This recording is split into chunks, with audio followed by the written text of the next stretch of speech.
Neste dia dos namorados sem você, é como um mar sem o meu barco salva-vidas. Um horizonte sem sonhos. Um luar sem inspiração. A tua ausência transformou o silêncio em saudade, mas o amor que vivemos continua vivo em meu coração.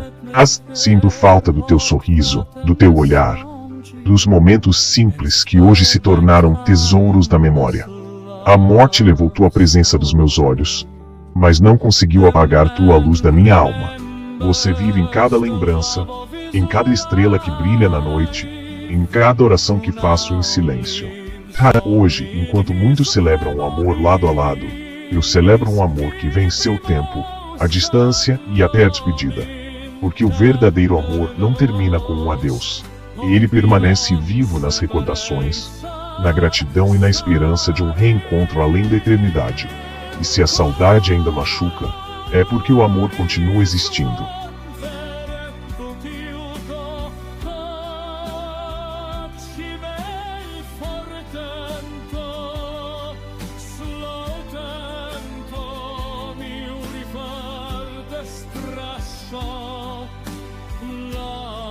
Transcending